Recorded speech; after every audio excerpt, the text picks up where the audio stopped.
Continuing our look at Europe's debt crisis, let's bring in Thomas Miller, who served as U.S. ambassador to Greece from 2001 to 2004, and he is currently president and CEO of the International Executive Service Corps. He joins us from our Washington studio. Mr. Ambassador, welcome back to Bottom Line. It's a pleasure to have you on.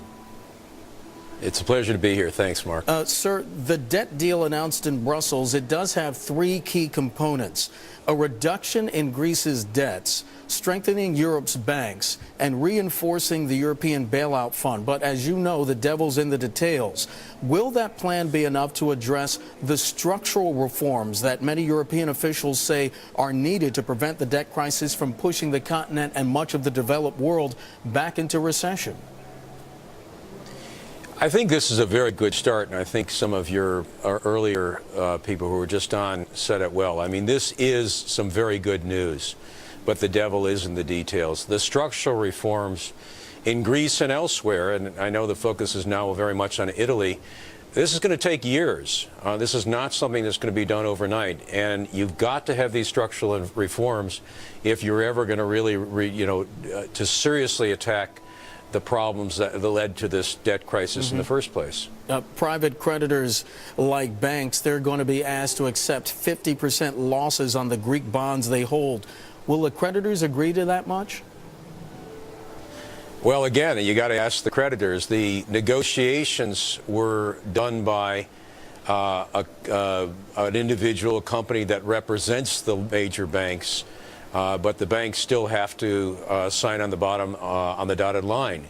My sense is there was a lot of discussion. There were a lot of discussions that went into that the banks had among themselves. And my sense is that most of the banks, most of the creditors, if not all, will agree to this. Well, does today's agreement hurt Greece at all? The Associated Press quotes a prominent left-wing deputy, Demetrios Papadimoulis. He said, "We are now locked in a system of continuous austerity, haphazard privatization, and continuous supervision by our creditors." And even Prime Minister Papandreou said the government is likely going to buy shares in some Greek banks.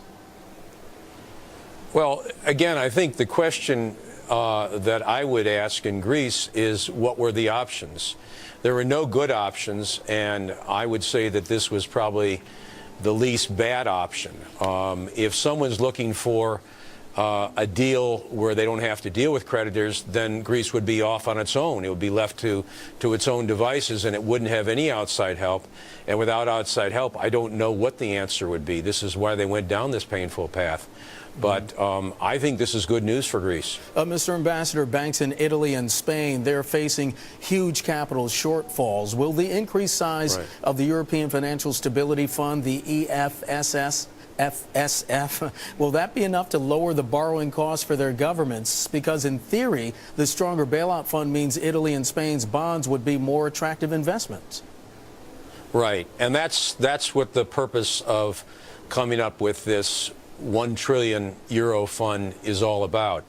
Early indications from what I've seen, and it's just, today, the day after the deal, is the rates haven't come down significantly, but I think we have to give this some time.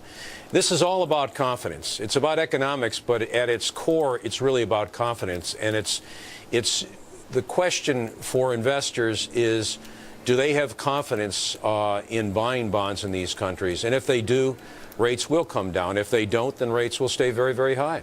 The Greek Prime Minister, Mr. Papandreou, he addressed the nation on state TV just a while ago, and he said that the new financing package for the country provided Greece with the time to reform the economy.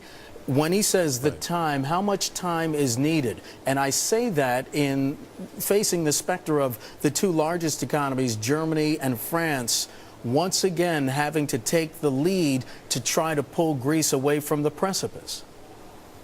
Well, my sense, Mark, is this is going to take a while, and I don't think we're talking about months. I think we're really talking about years. And this kind of herky-jerky, we'll release a little tranche here and a little tranche there every couple of months. you're not going to see the kind of significant reforms over a period of a couple of months. This is going to take a while because the kinds of things that they need to do is to get rid of a lot of the labor rigidities they've had in Greece. Right. They need to do serious privatization, and you can't just sell companies. You've got to get them in shape to sell. They need to seriously attack the problems of a lot of people on the government payroll. And these are human beings who have mortgages to pay and bills to pay and everything else. And you've got to do this in a way that is humane. Mr. Ambassador, we have less than a minute left. Yesterday, as you know, there was word that China might contribute to Europe's bailout fund. If Beijing does offer assistance, what does that mean for China's presence on the world stage?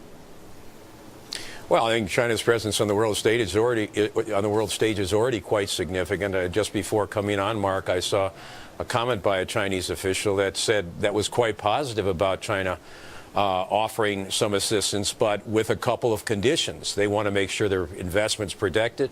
They want to make sure that, this individual also said, and stop nagging us on our currency. And he had a couple other things to say. So it's not going to be without strings. The former U.S. Ambassador to Greece, Thomas Miller, now the President and CEO of the International Executive Service Corps, joining us from Washington. Mr. Ambassador, it's always a privilege to have you on. Thanks so much.